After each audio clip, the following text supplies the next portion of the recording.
Buenas tardes. En nombre de la Universidad del Valle, la Facultad de Humanidades, el Departamento de Geografía, damos inicio a la sustentación de tesis de maestría en la línea de gestión territorial de los maestrantes Angélica María Roldán Prieto y Alejandro Cortés. El título del trabajo es Transformaciones socioespaciales en el municipio de Salento, Quindío, a partir del acaparamiento de tierras para la expansión del monocultivo de aguacate Hass entre los años 2013 al 2024. Angélica es economista de la Universidad del Quindío, con experiencia en recolección y análisis de datos estadísticos, análisis territoriales y formulación de proyectos. Alejandro es politólogo de la Universidad del Rosario, profesional en gestión y desarrollo urbano de la Universidad del Rosario y tiene experiencia en el análisis de diversas dinámicas presentes en fenómenos políticos, urbanos y rurales. El director del trabajo es el profesor Pedro Martínez, doctor en estudios territoriales de la Universidad de Caldas, magíster en política territorial y urbanística de la Universidad Carlos III de Madrid, arquitecto de la Universidad del Valle y actualmente profesor del Departamento de Geografía y hace parte del grupo de investigación del Departamento Territorios. Los evaluadores son Marco Antonio Aguirre, geógrafo de la Universidad del Valle, doctor en Ciencias Ambientales de la Universidad del Valle. Sus áreas de investigación son agua, territorio, ecología política, planificación y gestión de cuencas hidrográficas, sistemas de información geográfica. Actualmente es profesor del Departamento de Geografía. Nuestro segundo evaluador es Julio César Rubio Gallardo, es licenciado en Ciencias Sociales de la Universidad del Valle, especialista en teoría, métodos y técnicas de investigación social de la Universidad del Valle, magíster en educación también de la Universidad del Valle. Sus áreas de investigación son violencias, memorias y sujetos sociales, educación geográfica y el poder estratégico de las organizaciones. De acuerdo entonces al protocolo, el protocolo pues se sustenta en la resolución 054 del 27 de abril del 2017 del Consejo Académico, donde es un requisito parcial para optar al título de magíster la sustentación de, digamos, la tesis y haber cumplido y aprobado previamente todas las actividades formativas del programa. Entonces, la sustentación pues, va a ser evaluada por los evaluadores, valga la redundancia, y vamos a leer el protocolo. Entonces, en principio, se instala la mesa, que estamos haciendo en este momento, una duración de 10 minutos. Se realizará la lectura del perfil de los evaluadores, a su vez, digamos, se lee la normatividad en la que se sustenta. Luego vamos a tener la sustentación de los maestrantes, para lo cual tienen 30 minutos. Luego las observaciones y comentarios por parte de los evaluadores, 10 minutos por evaluador, en total 20 minutos. Las observaciones y comentarios por parte del director, 10 minutos. Las réplicas por parte de los maestrantes, 10 minutos. En un enlace diferente se reunirán, digamos, aparte, los dos evaluadores tendrán 15 minutos para hacer su deliberación y luego se retomará el enlace principal en el cual estamos y tendremos 10 minutos para la deliberación y digamos, concluir con este proceso. Entonces, no siendo más, damos inicio a la sustentación por parte de los maestrantes. Buenas tardes. Buenas tardes, adelante.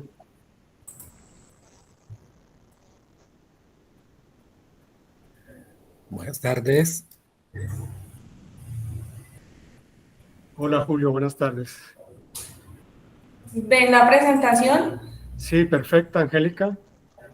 Sí, se ve. Listo. Bueno, muchas gracias. Buenas tardes a todos. Los acompañamos hoy mi compañero Alejandro Cortés Prieto y quien les habla, Angélica María Roldán Prieto. Hoy les vamos a presentar nuestros resultados del trabajo de profundización, el cual llamamos Transformaciones Socioespaciales en el municipio de Salento, Quindío, a partir del acaparamiento de tierras para la expansión del monocultivo de aguacatejas entre los años 2013 y 2024. Somos maestrantes de la maestría en geografía, línea de profundización en gestión territorial. Nuestro director, al que agradecemos sus aportes y su paciencia, doctor Pedro Martín Martínez Toro. Listo.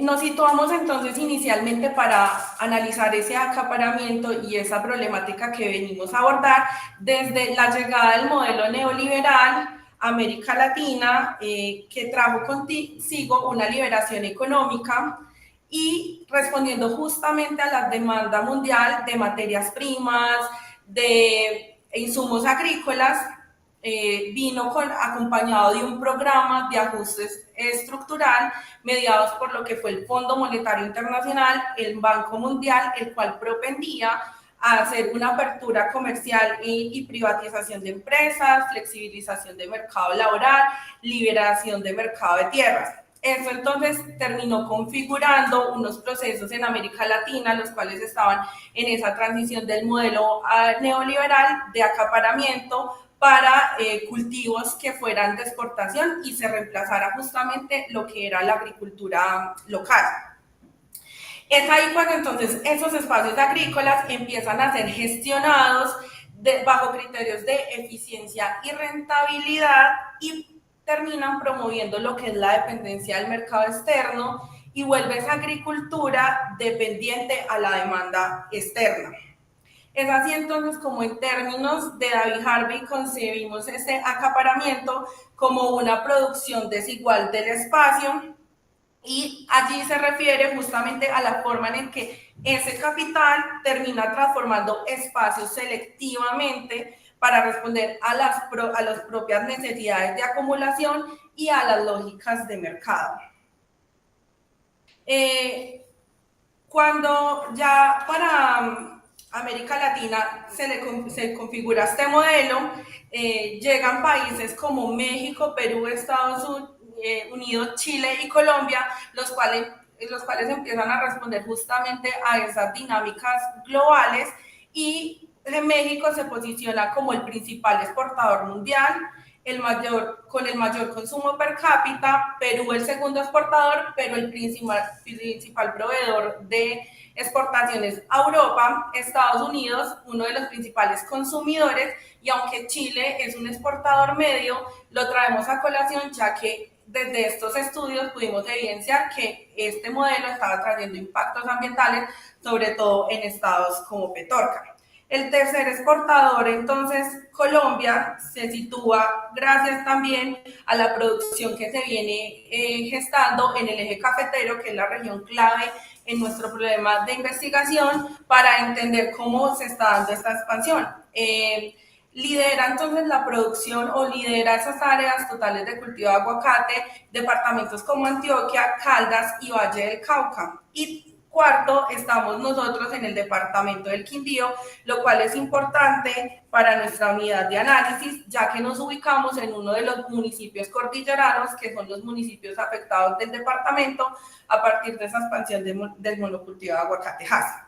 Salento queda ubicado al noroccidente del departamento y trae consigo o tiene unas bondades en topográficas que alcanzan unas altitudes entre los 1.300 y 4.750 metros sobre el nivel del mar. Además, esto lleva a que tenga pisos térmicos muy variados. Tenemos una ubicación estratégica ya que estamos casi en el centro del país y limitamos con departamentos como Tolima, Risaralda y Valle. Además de eso, también contamos con una buena fuente de recursos hídricos, claro está, por la disposición que tenemos y el acceso al Parque Nacional de los Nevados. Y allí entonces contamos con buenas disposiciones hídricas como son el río Quindío, el río Navarco y el río Boquerón. No solamente es buena fuente hídrica, sino que también tiene una calidad adecuada tanto para el consumo humano como para la producción. ¿Listo? Además de bondades o la ubicación geográfica de Salento, también queremos resaltar unos hitos históricos que terminan configurando unos procesos que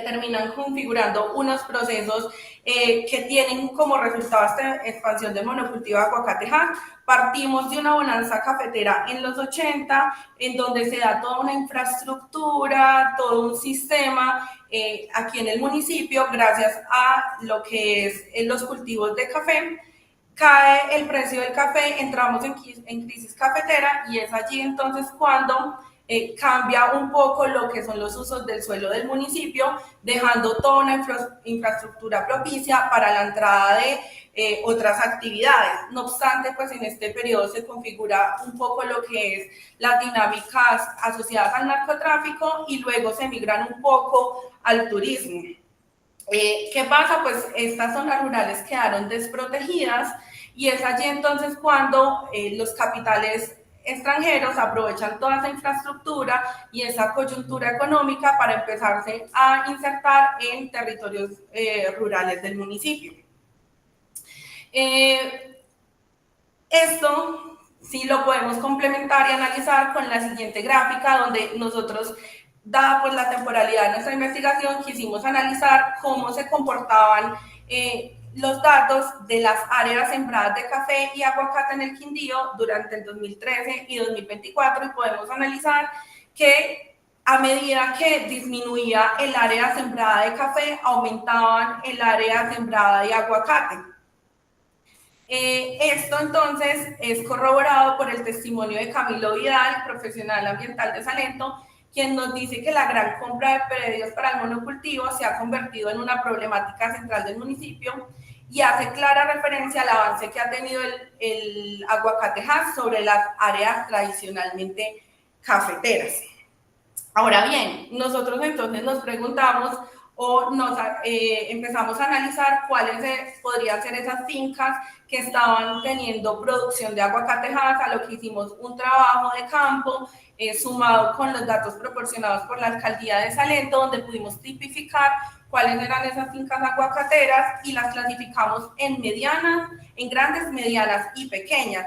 Las grandes medianas, entonces, empezamos a notar que había una dominación en la distribución de esas tierras y estaban generando unos procesos de acaparamiento y seguido a un impacto ambiental, versus esas producciones locales que no estaban teniendo mayor participación, y esto ponía entredicho la sostenibilidad e inclusión del municipio. Las grandes empresas, entonces, que las hemos clasificado rosaditas, comprenden alrededor del 87% del área del cultivo total de aguacate del municipio, y en las pequeñas empresas apenas alcanzan el 2,2 y mediana el 9,9. Algo aquí que nos pareció demasiado importante es que las grandes empresas estaban conglomeradas por dos clústeres. Por un lado teníamos a Camposol, una empresa peruana, que es este clúster, y un segundo clúster un segundo clúster estaba asociado entonces a las empresas agrícolas Altos del Valle de capital chileno. Entonces nos planteamos un interrogante, y es justamente si el municipio tenía vocación de aguacatejas, para cultivo de aguacatejas, por la forma en que se estaban espacializando estos monocultivos, y llevamos a contrastar esta información con la aptitud de aguacate, con los datos del UPRA de la aptitud de aguacatejas. ¿Qué pudimos encontrar allí? Que cerca de 23 hectáreas se ubicaban en áreas altas, aptas de cultivo, 214 hectáreas en aptitudes bajas, 371 en aptitudes medias, pero lo que nos llamó realmente la atención en este mapa fue las 635 hectáreas ubicadas en zonas de exclusión legal. Recordando así que estas áreas son áreas condicionadas, severas respecto a suelos, clima y topografía, y que no son viables de ninguna manera para el cultivo de aguacatejas de manera sostenible. Eso nos lleva entonces a plantearnos el problema de investigación y es entender esa expansión del monocultivo de aguacatejas que ha sido impulsado justamente por esa demanda global, esa apertura de mercados resultantes del modelo neoliberal que terminó generando un acaparamiento y una extranjerización de tierras de empresas extranjeras, dominando el 87,9% del área sembrada y reconfigurando un poco el espacio rural, afectando la agricultura, específicamente hablamos de las unidades agrícolas familiares, el uso del suelo tradicional. Claramente esto generó unas tensiones socioespaciales, una presión sobre el agua, en los suelos fértiles, en los ecosistemas forestales, pero también se pudo evidenciar unas afectaciones en el paisaje y en las tradiciones cafeteras del municipio. Nos llevamos entonces a preguntarnos realmente de qué manera el acaparamiento y la extranjerización de tierras destinadas al cultivo de aguacatejas generaron esas transformaciones socioespaciales en el municipio de Salento, Quindío, entre el 2013 y el 2024. Para responder a esta pregunta, entonces nos planteamos el objetivo general, que es analizar las transformaciones socioespaciales ocurridas en el municipio de Salento, Quindío, entre los años 2013 y 2024, a partir de ese acaparamiento y esa extranjerización.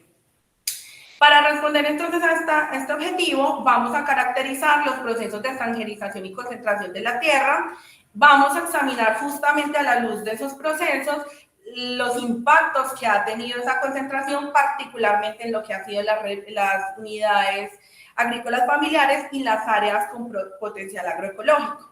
Seguidamente vamos a interpretar esas implicaciones de ese acaparamiento en las tierras en el marco de las relaciones del poder entre lo local y lo global para identificar cuáles son los efectos socioespaciales derivados del monocultivo de aguacatejas. Para el marco teórico, entonces, nos posicionamos epistemológicamente en lo que es la geografía crítica y nos apoyamos en primer lugar en Lefebvre, quien plantea la producción social del espacio y plantea también que el espacio no es un contenedor vacío, sino es una producción social. En contextos capitalistas, el espacio es modelado por esas lógicas de acumulación, lo que explica que Salento se está ordenando a los intereses del capital. También tomamos entonces la categoría de acumulación por desposesión de David Harvey, el cual entendemos como el mecanismo mediante el cual el capital se termina expandiendo y apropiándose de los recursos colectivos. Además, tomamos categorías de Jason Moore en la ecología mundo para entender ese impacto del capitalismo en la naturaleza, con conceptos que tienen que ver más con la disposición por capitalización, y tomamos unos conceptos que complementan el estudio como la globalización agraria para entender cómo se integran justamente esas economías campesinas en los mercados globales. Y finalmente, pues, tomamos el acaparamiento de tierras para analizar justamente cuáles eran esas consecuencias y a la luz de ese marco cómo lo podríamos analizar. Para la metodología, nosotros partimos de un enfoque cualitativo con triangulación de métodos mixtos y tomamos análisis documental, entrevistas semiestructuradas y análisis espacial con sistemas de información geográfico, con el fin de que pudiéramos identificar esos actores claves y esos patrones espaciales. Tuvimos en la identificación de actores unas limitaciones que tenían que ver con la resistencia a los actores a ser entrevistados o justamente a que sus testimonios fueran publicados y la falta de datos formales. Entonces partimos de la observación directa, de la validación en campo, de estadística descriptiva, análisis espacial de SIG, entrevistas semiestructuradas y el análisis documental. Buenas tardes para todos. Una vez abordado el tema metodológico y el tema del marco teórico y conceptual, lo que hicimos fue partir de tres presupuestos. Desde los postulados de Lefebvre entendemos entonces que tanto la extranjerización como la concentración de tierras hacen parte de estrategias de producción del espacio, y lo mismo sucede con el acaparamiento de tierras. Para el primer capítulo entonces entramos a analizar los fenómenos de extranjerización y concentración de tierras debido a la conformación de esos clústeres territoriales que ya muy bien les explicó Angélica. En función de esto, entonces comenzamos a analizar la dinámica de extranjerización de Salento, encontrando, gracias a los datos estadísticos, que las empresas extranjeras dominan el 63.93%, hablamos de dominio especialmente porque el dominio es el que configura esa dinámica posterior de acaparamiento, controlan el 63.93% del área sembrada con aguacate Hass. Y nos comenzamos a preguntar por qué esto estaba sucediendo y llegamos a un análisis del marco normativo que hoy en Colombia facilita esta situación. Lo primero es que la ley de 9 de 1991 promueve la igualdad para la inversión extranjera. Lo segundo es que el COMPES 3816 genera estímulos directos para la agroexportación del aguacate y encontramos especialmente que 2015, que es nuestro tercer año de estudio, en el gobierno de Santos hay una declaratoria del aguacate Hass como proyecto de interés nacional. Todo este marco ha facilitado entonces que la inversión extranjera que se aterriza en los espacios rurales de nuestro municipio genera dinámicas de adquisición de tierras, de concentración de tierras, de degradación ambiental y de desigualdad social. Esto último es el punto de partida para entrar a aseverar que en efecto ha habido transformaciones socioespaciales por esta dinámica de extranjerización.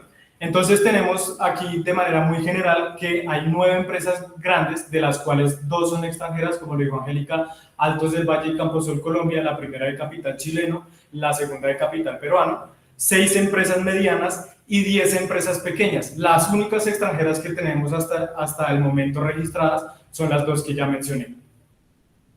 Posteriormente, entonces, vemos cómo se genera esa dinámica de concentración de tierras. Tenemos el clúster norte correspondiente a Camposol, el clúster sur correspondiente a Agrícola de Altos del Valle, y comenzamos a ver que desarrollan esa estrategia de producción espacial para generar control sobre hectáreas. Indistintamente de si hacen parte de áreas especialmente protegidas o de áreas con determinantes ambientales.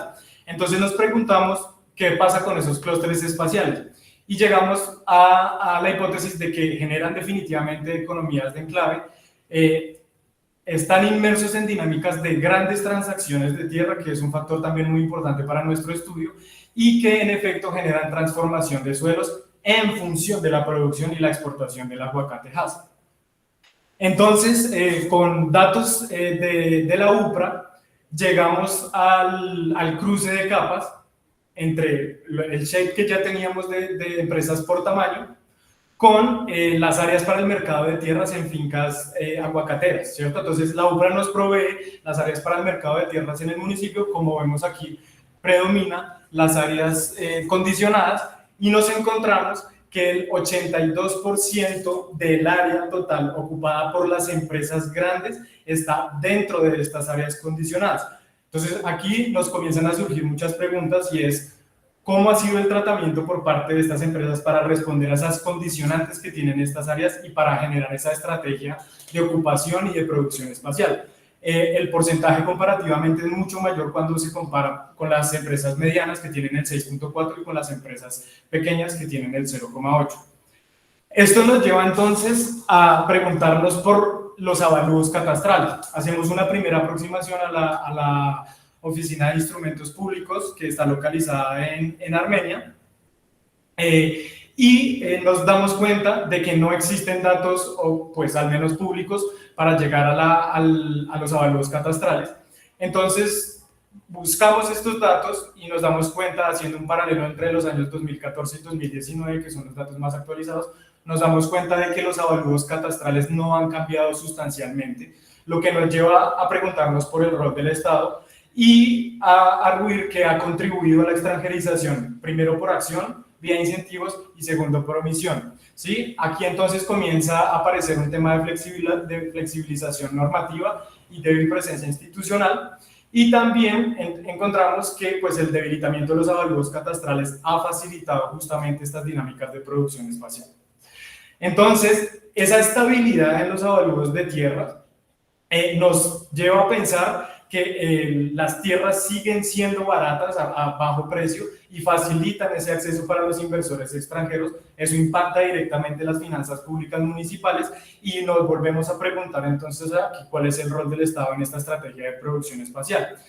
Pensando entonces que hay contradicciones políticas, pasamos a entender el acaparamiento desde los impactos de la extranjerización y la concentración de tierras como estrategias de producción espacial.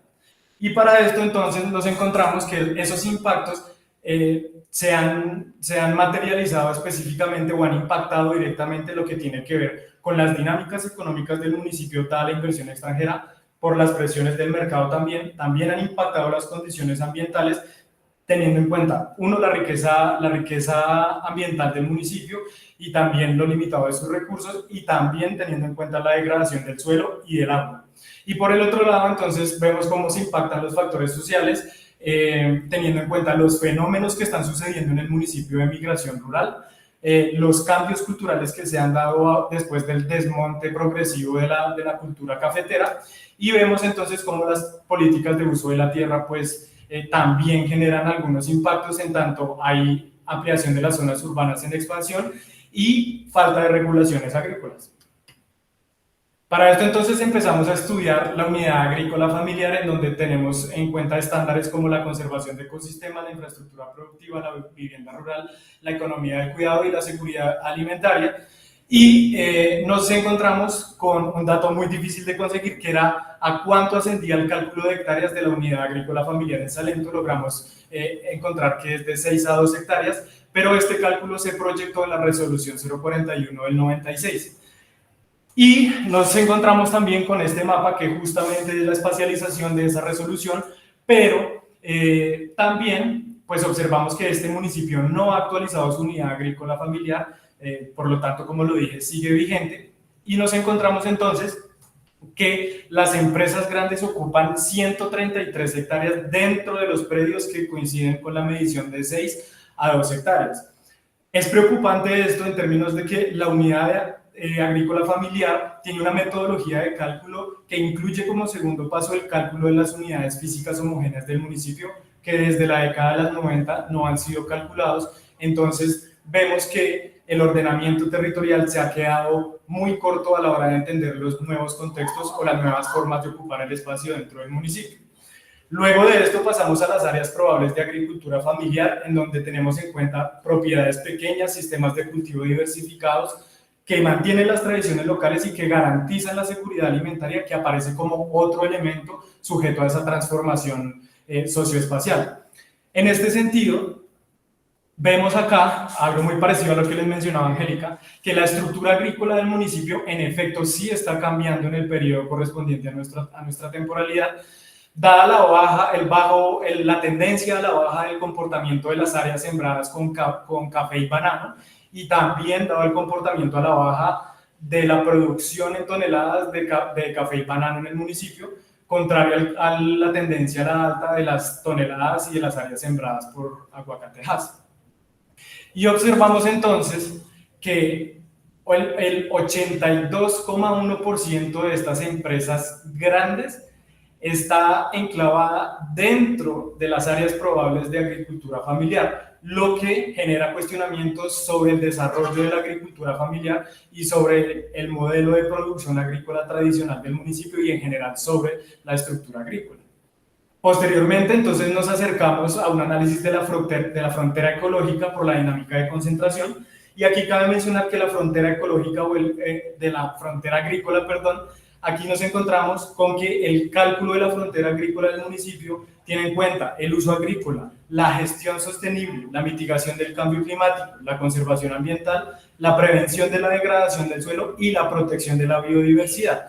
Pero cuando hacemos el cruce de la frontera agrícola del municipio con las empresas que estamos analizando para nuestro estudio, nos damos cuenta de que el 84,2% de las áreas ocupadas por las grandes empresas está por fuera de la frontera agrícola, lo que es un claro indicador de que la frontera agrícola al menos se está expandiendo a manos del cultivo de aguacatejas, y como lo decía Angélica, no responde, pues la dinámica no responde a las áreas dispuestas para el desarrollo agrícola.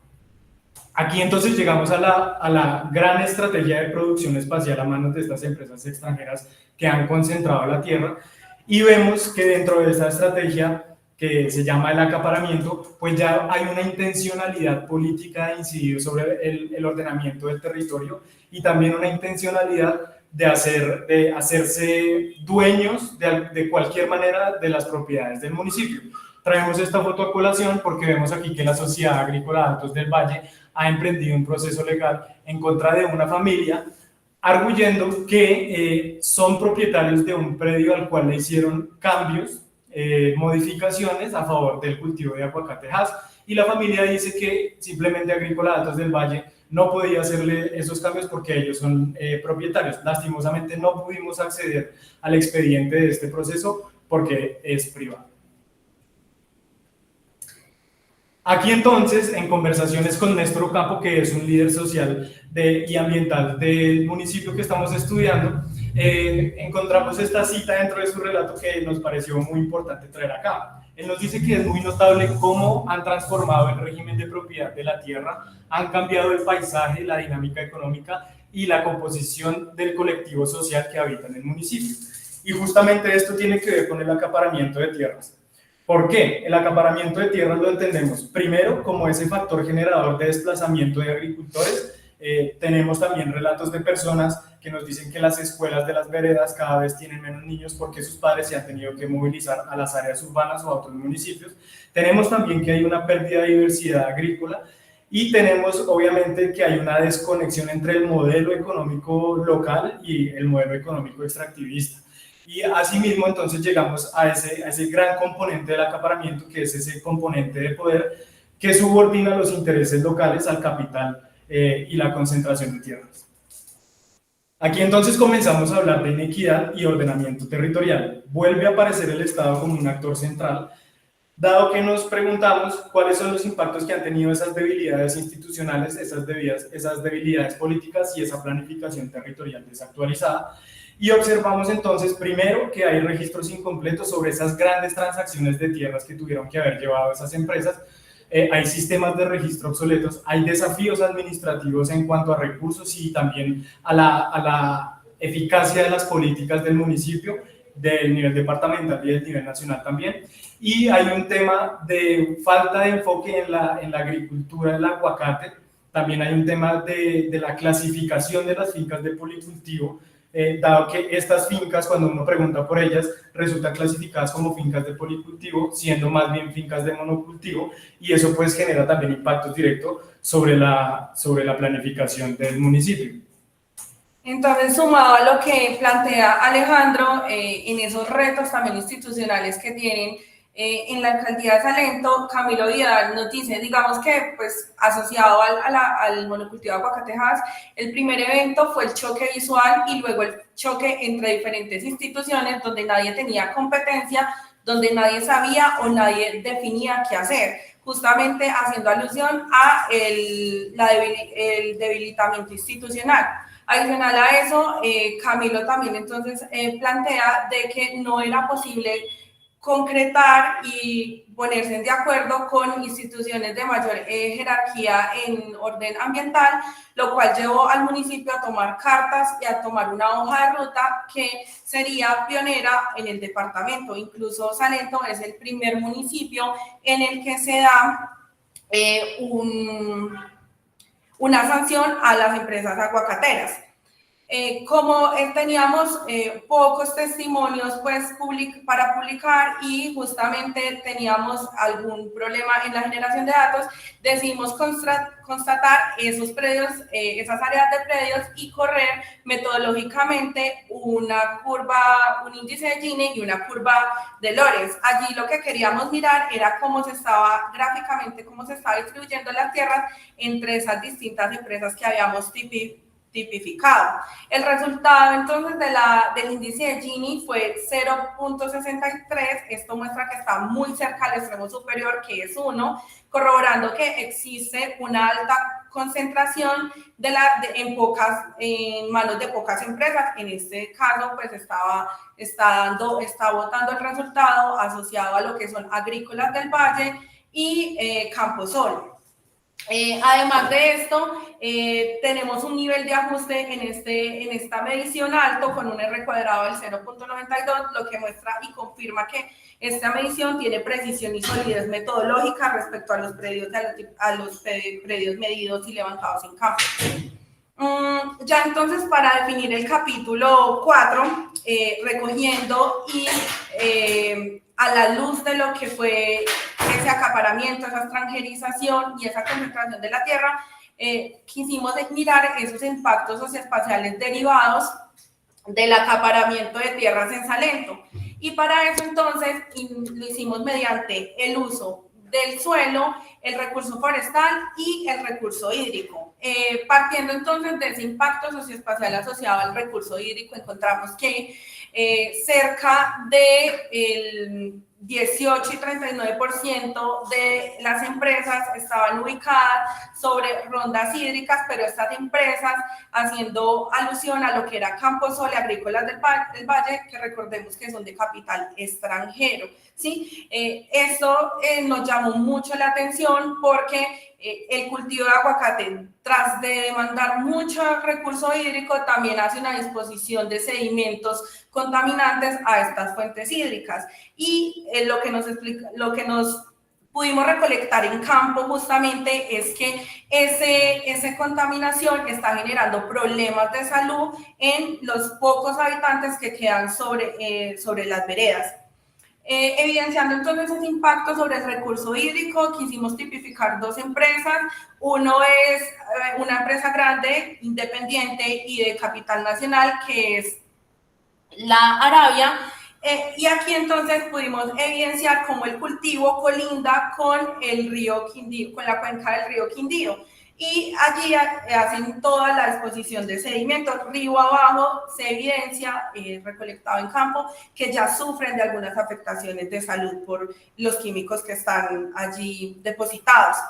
Al lado pues derecho entonces podemos observar la finca de Camposol, Llanitos de Camposol, una de las fincas de la empresa Camposol, porque ellos tienen un clúster, y allí pudimos ver que el primer árbol de esa plantación empieza justo donde termina el río, violando cualquier norma hídrica que hace alusión a los 30 metros, ¿sí? Entonces, no solamente está el árbol, sino que también vemos un afluente seco y también un tipo de desviaciones y una madre vieja que deja el rastro de los sistemas de riego que están utilizando estas empresas para el cultivo.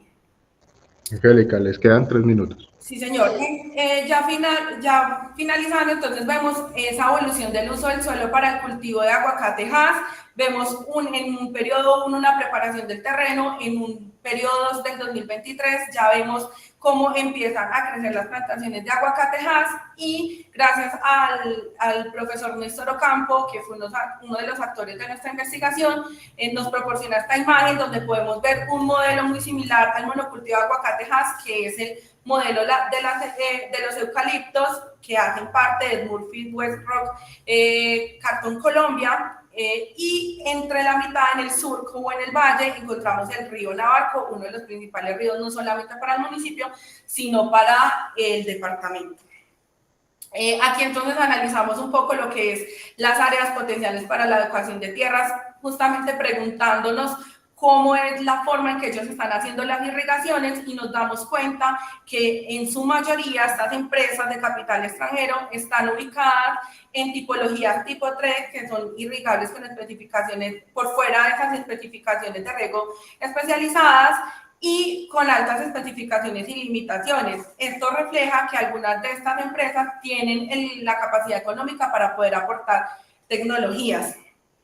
Por otro lado, entonces analizamos la pérdida de bosque en cultivo de aguacate Hass entre esos años y encontramos que esta temporalidad responde justamente a la que nosotros abordamos en la investigación, porque la degradación se da entre el 2017 y el 2024 en las empresas especialmente de aguacate Hass.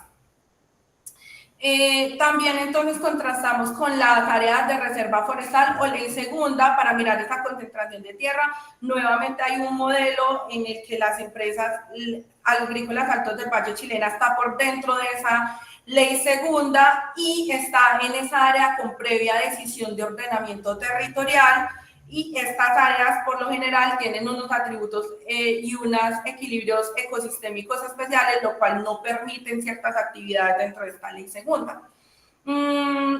El distrito entonces regional de manejo integrado, que ocupa parte del municipio, también conlleva por adentro estos mismos clústeres, dejando algunas medianas y pequeñas por fuera. Y lo contrastamos, hicimos el traslape de capas con la cobertura y el uso de la tierra para mirar justamente qué son esos mosaicos de pastos con espacios naturales y esos bosques densos que no deben tener ninguna actividad antrópica, los que están ubicándose allí. Finalmente, entonces, analizamos la oferta ambiental del municipio y estas áreas pues, representan espacios claves para la conservación de la biodiversidad y la regulación hídrica y la mitigación de impactos ambientales, y nuevamente encontramos los mismos clústeres ubicados dentro de esta oferta ambiental y en áreas de protección legal, según el mapa. Ya para concluir, quisimos traer rápidamente las voces de los actores que nos colaboraron en nuestra recolección de datos con algunas citas. Las voy a leer rápidamente. Y bueno, nos dice Néstor Ocampo que a pesar de los ejercicios con el PBOT, en realidad cada quien, sobre todo quienes tienen poder económico y político, hace lo que se les da la gana. No hay control efectivo y de esa manera, por ejemplo, el municipio ha sido tomado por intereses ajenos al mismo. Monocultivos comerciales de pinos y eucaliptos, turismo masivo sin control, minería ilegal, cultivos de aguacate de empresas extranjeras. También que un buen número de familias campesinas han sido desplazadas, muchas de ellas a la ciudad, con la consecuente pérdida de la cultura campesina, y que se ha incrementado la concentración de la propiedad de la tierra en menos manos, con el agravante de que se trata de manos extranjeras, lo que significa pérdida de soberanía por el territorio, pérdida de soberanía sobre el territorio y deterioro de la soberanía alimentaria. Por otro lado, entonces, las voces de Camilo Vidal también nos dicen que aquí en Salento fue el primer municipio donde se sancionaron empresas productoras de aguacate en el departamento, que fue difícil este proceso encontrar todas las evidencias, ya que ellos llegaban a campo, tomaban exámenes médicos, y aún así la Secretaría de Salud decía que había que hacer más exámenes, y la poquita comunidad que quedaba afectada dejaba de creer en la institución. El único municipio que ha existido, refiriéndose al esquema de ordenamiento territorial, el único que ha existido, en el municipio fue en el 2001, y se han hecho intentos de actualización, pero han tenido problemas, ya que Salento presenta complejos presenta complejas situaciones ambientales, hablando específicamente de los determinantes ambientales. Y la Corporación Autónoma Regional emite un comunicado también donde se anunciaba la millonaria multa a aguacateras. Ya para finalizar, entonces, tenemos que todas esas transformaciones y consecuencias socioespaciales traen consigo o han traído o están asociadas a impactos sobre la cultura familiar. Tenemos también que esa dinámica de producción espacial asociada a la extranjerización pues se ha también traducido en un tema de acaparamiento de tierras, no solo por su propia moción, sino que se ha unido con esa dinámica de concentración de tierras, lo que se ha traducido en el acaparamiento de tierras. Y también tenemos aquí entonces que el papel del Estado, por acción o por omisión, ha contribuido a que los grandes capitales hayan alterado la matriz agroecológica del municipio, hayan alterado también la cultura, las tradiciones, y pues se hayan enclavado en la dinámica de la producción capitalista del espacio. Eso es todo. Esta es nuestra bibliografía. Muchas gracias a todos por su atención. Bueno, muchas gracias. Entonces, continuando con el proceso, 10 minutos primero para el profesor Marco y luego 10 minutos para el profesor Julio.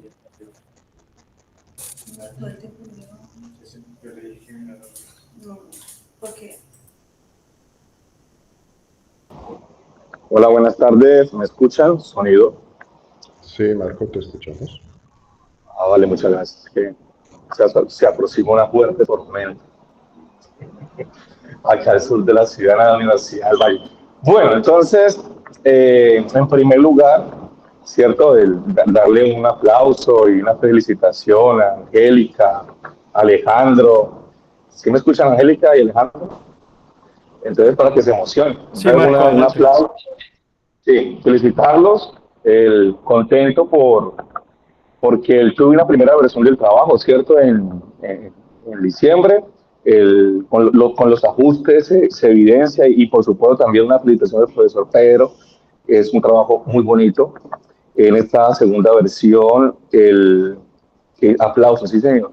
En esa segunda versión se dejan claro algunas recomendaciones que en algún momento y con amoroso compromiso insistí para tener un documento, ¿no? más sólido en ese sentido y quedó plasmado. Entonces, felicitarlos por eso.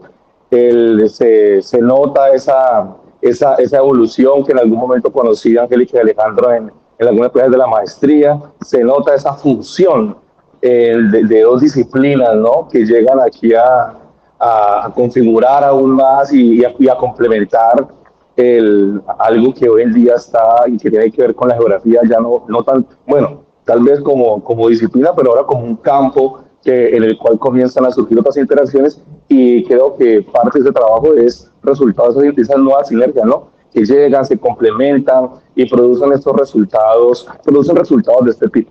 Eso por un lado, ¿no? Y por otro lado, tenía unas preguntas, pero se han ido resolviendo en el marco de la presentación, y parte de esas preguntas pues también quedaron integradas en el documento que ustedes entregaron como esa segunda versión.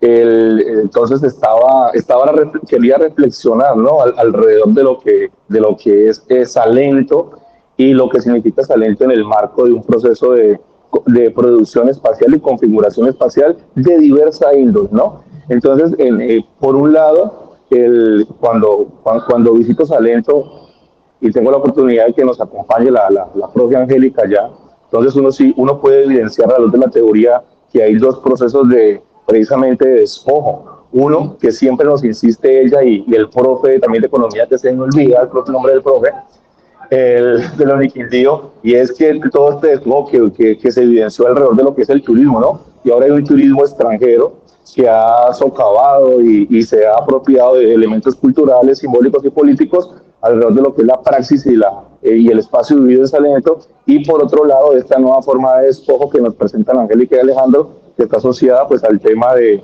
ese modo de producción de la tierra por la dinámica de aguacatejas. Entonces va como en ese sentido la reflexión en términos de lo que implica esa formación, ¿no? En el marco de una maestría en geografía. Hay elementos que se consolidan y logran materializarse. Por un lado, la noción de tomar elementos teóricos. Ellos enfatizan y se posicionan en un pensamiento sociocrítico, van a la geografía crítica, indagan autores. Recuerdo en su momento cómo estaban en esa búsqueda afanada por tener unos postulados teóricos claros. Al final creo que tienen mayor empatía con Henry Lefebvre, con David Harvey, y lo más importante y uno de los retos es lograr materializar parte de lo que es la teoría, ¿no? Y que es un reto bonito, ¿no? ¿Cómo instrumentalizo la teoría? Hay elementos que quedan en el documento y eso es un aspecto positivo y a favor del trabajo, porque si generalmente claro, esos elementos teóricos conceptuales pues quedan como un adorno más del trabajo, pero aquí se da cuenta y se evidencia de que hay un esfuerzo por instrumentalizarlos y plasmarlos para entender una realidad bajo un modo de producción capitalista del espacio que se sustenta en toda esta locomotora transnacional del aguacateras. Eso por un lado. Y por el otro, los análisis y las conclusiones pues evidentemente se enmarcan afortunadamente y para bien de ustedes, ¿no? en lo que busca la esencia de un análisis espacial, ¿cierto? No solo me quedo en las evidencias de formas o procesos, sino que ustedes aprovechan su marco teórico precisamente para ir al contexto histórico, a ese modo de producción capitalista que pues, la base histórica es un elemento de ese corpus fundamental de la teoría para entender por qué esa forma y por qué no de otra forma, ¿no? Entonces es un aspecto muy importante para comprender, ya no entender, sino para comprender cómo se ha ido configurando y cuál ha sido el rol de los diversos agentes sociales en el marco de lo que ustedes toman como teoría para entender cómo se han ido materializando e instrumentalizando esas transformaciones socioespaciales. Ustedes dejan muy claro el papel del Estado y lo plasman en su presentación, por cierto, muy buena. En la presentación clara y esa presentación pues, reúne elementos puntuales del corpus de su trabajo, y ahí ustedes dejan claro el papel de los agentes privados, cuál ha sido el rol del Estado en estas lógicas de producción, y surgen nuevas preguntas, ¿no? Que es bello eso en el sentido de un ejercicio académico. Y yo dejo ahí, ¿no? Profesor Pedro, y nuevamente los felicito. Ya creo que esa noción de graduarse en maestría en geografía es un paso más, ¿no? De ese proceso que se va construyendo. Sí, yo llevo ya, como digo, ¿no? Como geógrafo desde el año 2014, pero es un proceso que se va construyendo, y aquí veo muy buenos elementos. Profesor Pedro, nuevamente felicitaciones, y Angélica y Alejandro, nuevamente felicitarnos. Vale. Gracias, Muchas Marco. gracias. Muchas gracias. Gracias. Gracias, profe. Profesor Rubiano. No, Julio Rubio, José. Julio Rubio, perdón. Bueno, buenas tardes, ¿me escuchan bien? Sí. Sí. Bien, bueno, yo haré como varios comentarios a propósito del pues, que han presentado el día de hoy. Bueno, yo leí la versión ya, una primera versión escrita, y, digamos, escucharlos el día de hoy, pues resuelve algunos de los asuntos que yo coloqué en el primer documento un poco evaluativo sobre el tema del trabajo. Entonces, mis comentarios son como los siguientes. El primero es que creo que este trabajo es un muy buen estudio de caso. O sea, es decir, si uno pudiese luego, con algunos comentarios que voy a hacer, que luego lo tuviese en el documento escrito, me parece que es un trabajo que tranquilamente podría ser fuente para un curso. O sea, sería un documento para que se lea. Yo creo que es muy importante este asunto, porque el documento tiene, al ser, digamos, la maestría, una maestría en profundización, creo que no lo es tanto ese trabajo, no lo es tanto un trabajo de profundización, sino que es un trabajo de investigación. Voy a decirlo, digamos, así en pleno sentido, porque es así, ¿estamos? Ya uno podría hacerle preguntas sobre una tesis de profundización, pero creo que ese trabajo no lo es. Y creo que es un excelente estudio de caso, porque creo que metodológicamente significó un reto que me parece que es digno de resaltar. Lo siguiente es el uso, no sé si voy a utilizar esta palabra bien, o sea, la minería de datos que se hizo para levantar, por ejemplo, todo el tema estadístico, el tema de poder desarrollar, digamos, el tema de la cartografía, me parece que es un asunto supremamente potente. O sea, todo el tema que sea de elaboración propia. El reto, por ejemplo, la cartografía, de poder comparar, de poder justaponer, digamos, cierto tipo de tensiones. Creo que ese trabajo es, digamos, muy, muy rico, digamos, en ese asunto, repito, metodológico. Por eso me parece que es digno de que sea leído por esa razón, ¿sí? En ese aspecto metodológico hay un asunto que yo comentaba en la primera evaluación, y era que no sentía en el documento primero la voz, digamos, de las entrevistas, o sea, la voz, digamos, de los sujetos.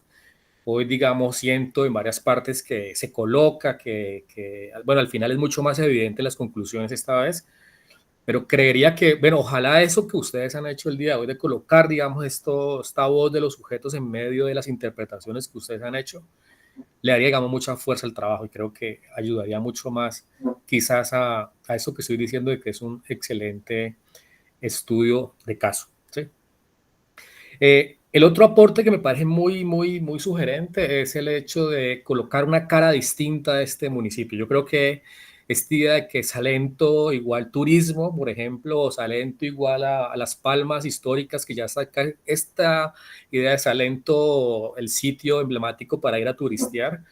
Esta otra cara creo que sí coloca un asunto también muy, muy interesante, es decir, Salento como un lugar donde, digamos, el capitalismo se está apropiando de la tierra, como, digamos, porque igual también el turismo es una lógica de capitalismo por expropiación, es decir, el turismo también lo es, pero colocar este elemento, que hay un asunto que no lo escuché ahora muy fuerte y quiero resaltarlo, y es esta relación que hay entre este acaparamiento y extranjerización versus, digamos, la finca tradicional.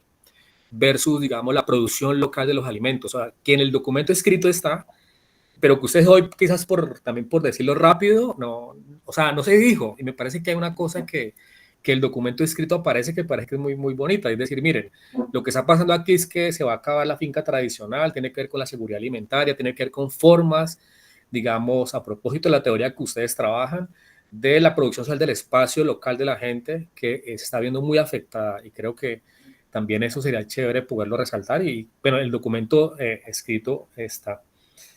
Entonces, ese es el otro elemento que quisiera resaltar. El tema de las conclusiones, hoy ustedes hacen digamos, un juego de colocar la voz de los actores. En el documento primero, pues no está tan así. Creo que es de valorar lo que ustedes han hecho hoy, es decir, mire, ya colocar como unas conclusiones un poco más precisas sobre el tema del estudio, y creo que es importante en ese caso hacerlo.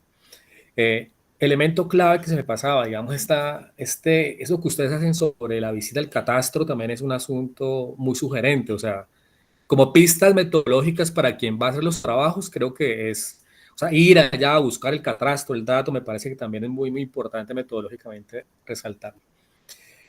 Yo tengo, digamos, más como, no van a hacer preguntas, porque creo que para mí es un trabajo ya consolidado, sino quizás deudas para mí como lector, pero que no tienen que resolverlas ustedes ahora, ¿sí?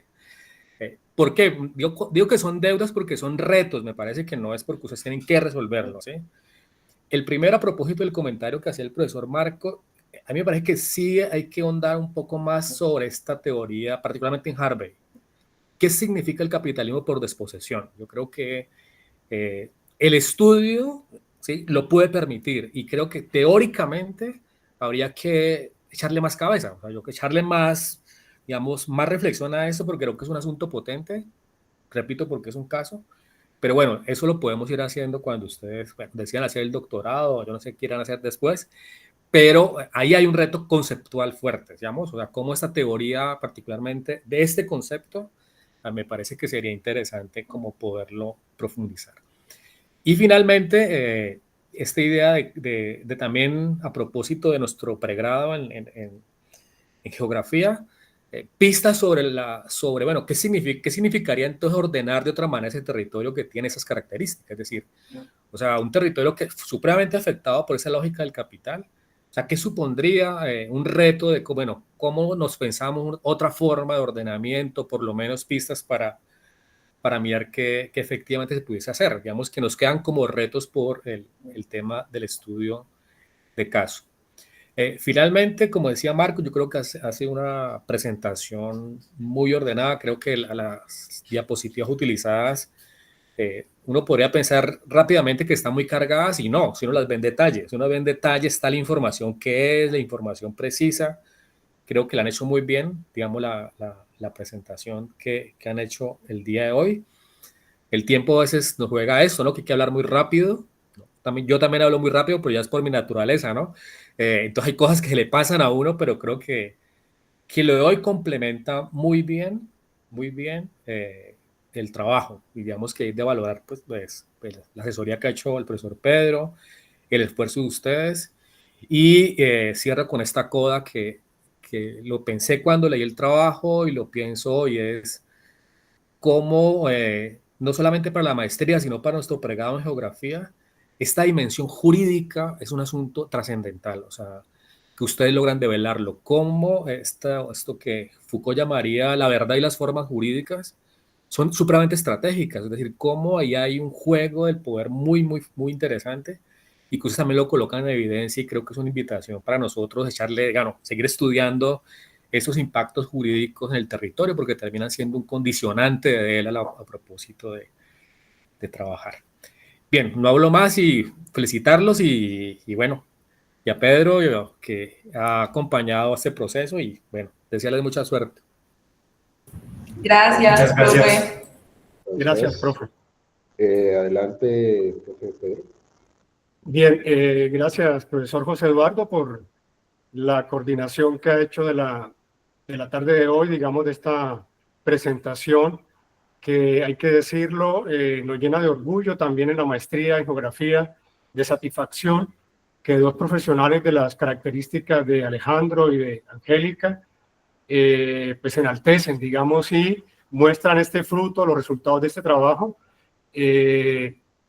dignificando, digamos, lo que ha sido su paso por la maestría en geografía a la Universidad del Valle, y creo que es un hito importante, relevante, para decir, aquí estamos presentes y somos geógrafos también, aparte de economista, Angélica, aparte de un experto en ciencias políticas, Alejandro, ahora además van a ser geógrafos por maestría, y creo que eso pues los llena de orgullo a ustedes porque enriquece sus carreras, su vida profesional, y por supuesto, como decía, para la maestría en geografía es un hecho importante, un hito relevante, el que profesiones como la economía y la ciencia política vengan a enriquecer, como decía el profe Marco, este campo de estudio multidisciplinar, como pudiera ser estas problemáticas alrededor de la extranjerización, el acaparamiento, temas de geografía económica, temas de globalización, en tiempos en que se ponen de moda los aranceles y las tarifas internacionales, se pone en debate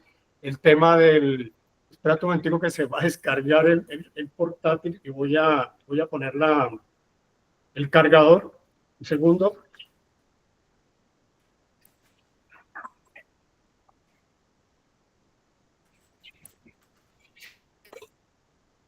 Listo. Entonces, bueno, eso. En segundo lugar, agradecer a los profesores Marco, Antonio Aguirre y al profesor Julio Rubio por la muy buena lectura que hicieron del documento. No sé si me escuchan ahí, ¿está bien? Sí, te vale. Escuchamos. Vale, gracias. La buena lectura que hicieron del documento desde finales del año pasado, el tiempo que han tenido Angélica y Alejandro para responder algunas de esas observaciones y volver a enviar el documento final ajustado. Creo que la intervención de Marco y del profe Julio, digamos, han enriquecido el resultado que teníamos a diciembre del ejercicio y lo han llevado un poco más allá, digamos, para agradecerles a ellos. Por supuesto, mi gratitud para Angélica y para Alejandro por la confianza depositada en mí para apoyarlos y para acompañarlos en los apartados que pude ser útil en este proceso. Por supuesto, también agradecerles porque he aprendido de ustedes. Todo ejercicio de dirección de tesis y de acompañamiento es también un ejercicio de aprendizaje para quien dirige y para quien acompaña, porque, como decía Julio Rubio, este es un excelente ejercicio de caso que nos trae información sobre el municipio de Salento, sobre el municipio del Quindío, sobre las inercias de la actividad económica del café en declive, ya golpeadas también y digamos, suplantadas por la actividad turística, también de corte transnacional, digamos, con un turismo extranjero, con la transformación de fincas cafeteras y monocultivos,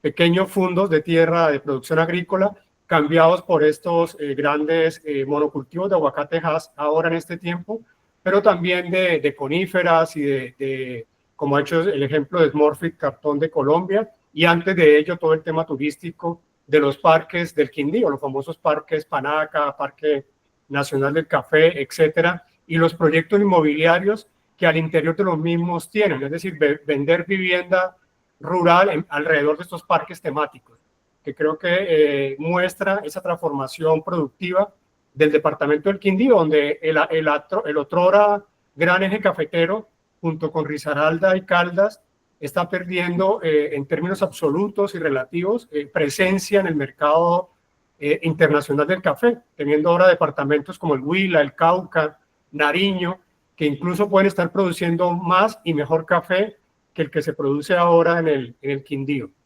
Dicho esto, quiero valorar, digamos, la dinámica que hemos tenido con Alejandro y con Angélica, digamos, de escucharnos, de crecer en la definición del problema, de los objetivos, de la metodología, y cómo ha habido un trabajo, digamos, riguroso, disciplinado, en donde nunca hemos perdido pues, la huella de lo que estamos haciendo, y ha habido, digamos, una recepción de lo que fueron pues, mis aportes, mis observaciones al proceso. Agradezco al profe Julio centrar ese aspecto del tema de David Harvey sobre el concepto de acumulación por desposesión, e incluso el otro se me va ahora, el de acumulación por despojo, digamos, puede ser, y quisiera agregar el trabajo de Klaus Raffenstein, que me parece clave, que aunque no aparece explícitamente reseñado en el marco teórico, digamos que atraviesa el ejercicio con un concepto que es el de sistema territorial. Creo que lo que nos muestran Alejandro y Angélica tiene que ver con, digamos, un giro en el sistema territorial, el papel de los agentes transnacionales, pues que no es de un día para otro, pero que viene desarrollándose a partir de los años 90 para acá, con la apertura económica, sobre todo el declive del precio internacional del café en los 90, primeros 2000, implica ese giro, digamos, al papel de las transnacionales, de la globalización, de la localización en estos procesos de acumulación por despojo que ocurren en nuestros países, como presenta el caso del eje cafetero. Es un gran ejercicio de caso y de investigación de un caso. Si no se hizo más en cuanto a ejercicio de profundización, se debe sobre todo, como lo precisó Angélica y Alejandro, por la ausencia de información, que además en las conclusiones aparece que un gran déficit que tenemos, y además es un aspecto estratégico del cual se valen estas multinacionales, es a que exista poca información y poca posibilidad de rastreo desde los mismos municipios a la hora de hacer un plan de ordenamiento territorial o las oficinas de registro de instrumentos públicos. Entonces, por esa dificultad, digamos, no se puede avanzar en lo que es un ejercicio de profundización mucho más allá de lo que se quisiera, por la ausencia de una información verificable y confiable en los municipios, ¿no? Entonces, en esa ausencia de información, pues el estudio de caso vino muy bien como posibilidad de investigación. Dicho esto, no me alargo más, simplemente creo que es un ejercicio que aporta al conocimiento del territorio en el eje cafetero, en el departamento del Quindío, en Salento. Creo que es un llamado para los gobiernos municipales, para los consejos municipales, para poner el ojo en estas problemáticas y no dejar que sigan creciendo, digamos, y que haya mejor estudio de línea base en los expedientes municipales, en el catastro multipropósito, por ejemplo, para poder hacer seguimiento de cómo avanza este acaparamiento de tierras, cómo disminuye, por otro lado, las fincas tradicionales, cómo disminuye o cómo se afecta y se impacta áreas protegidas o áreas de ley segunda de 1959, como bien lo mostraron ustedes, y afectación de los recursos naturales, al tema de desplazamiento de población rural a zonas urbanas. Creo que hay que hacer mucho más allí desde los municipios por tener esa información confiable en sus bases de datos, digamos, en sus expedientes municipales y en el seguimiento a los planes de ordenamiento territorial.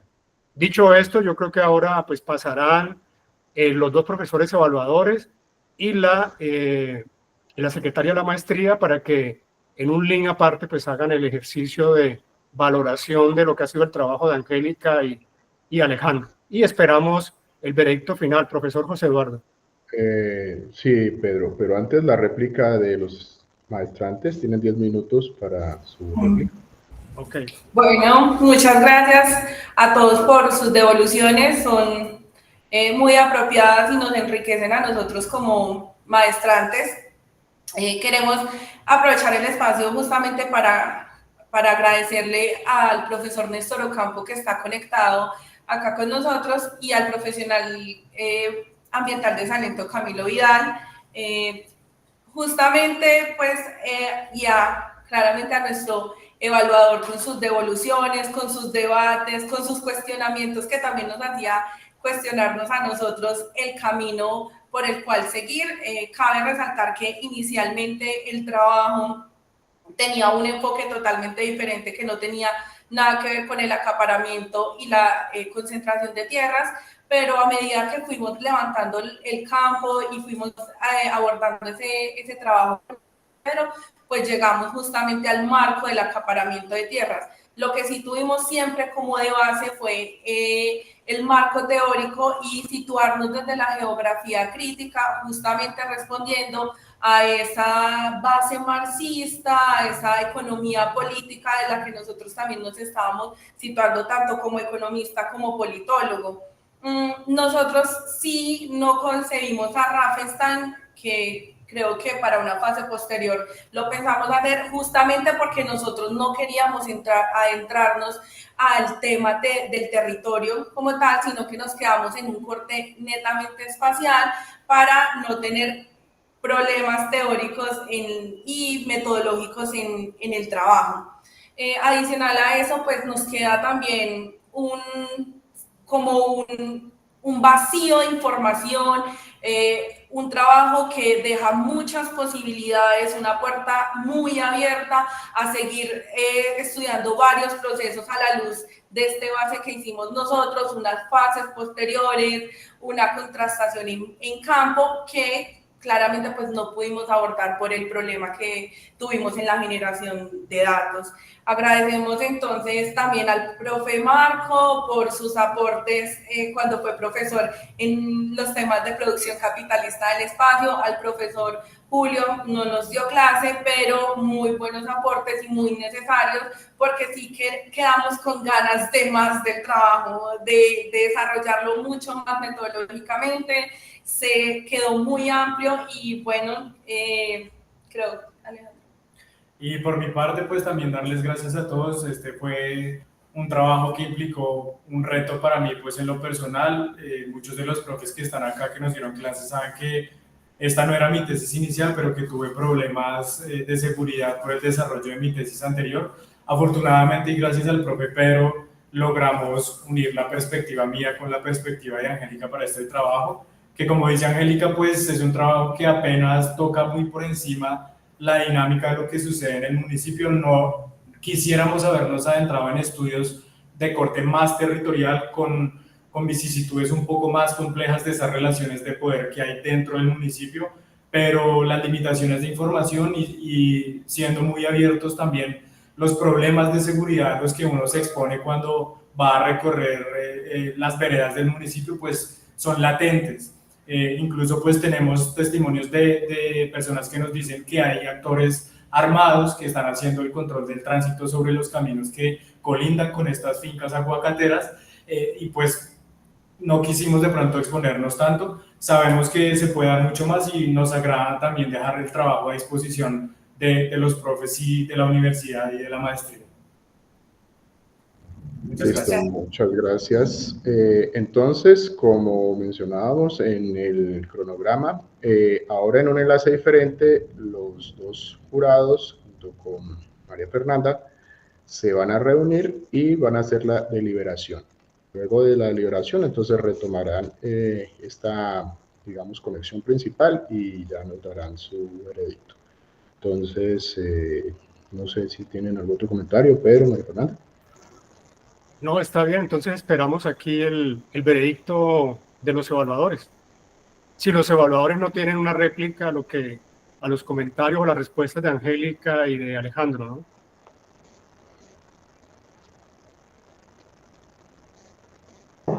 De mi parte, no. Tampoco. Bien, entonces, bueno, quedamos atentos ahora en unos 10, 8 minutos que regresen ustedes y María Fernanda con el veredicto final de la calificación del trabajo. Esperamos aquí nosotros y ustedes entran por otro enlace con María Fernanda. Gracias.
Bueno, creo que ya tienen la deliberación. No sé si María Fernanda ya se conecta y la va a leer.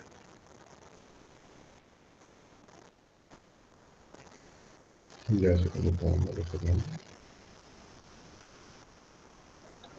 ¿Listo? Sí, adelante, María Fernanda.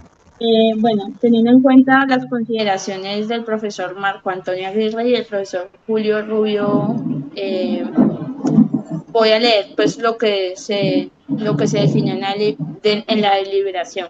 Teniendo en cuenta las consideraciones expresadas en los conceptos y en la sustentación presentada el día jueves 10 de abril de 2025, se concluye que es un trabajo riguroso en su dimensión, en su uso estadístico, tiene grandes aportes cartográficos y es muy significativo pues, el trabajo realizado.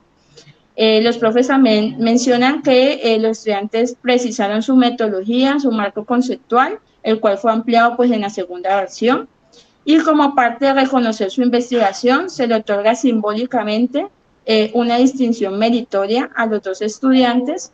Es simbólicamente porque, digamos que la universidad no lo permite formalmente por la normativa, por los tiempos de permanencia, pero como parte de reconocer pues, el trabajo de los dos estudiantes, de los dos maestrantes, pues se les otorga simbólicamente.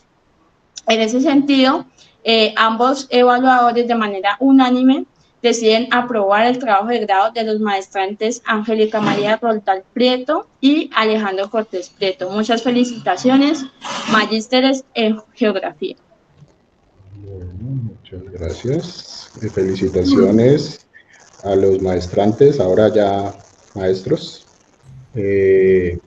Entonces, no sé, Pedro, si tienes un comentario final antes de que demos por concluida la sesión.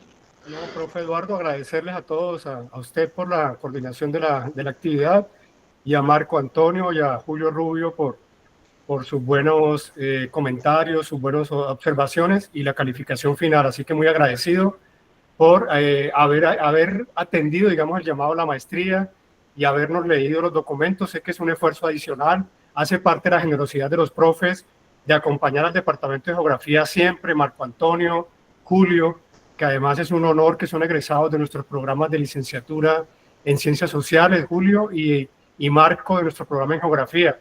Así que es un gusto enorme siempre escucharlos y escuchar sus observaciones a las tesis y agradecer nuevamente su generosidad con su tiempo por leer estos documentos que son extensos, complejos, hacer las observaciones de manera generosa. Yo creo que nos ayuda mucho para hacerle estos aportes al país y a las regiones, lo que estamos haciendo en la maestría en geografía. Así que agradecido con ellos por eso. Gracias.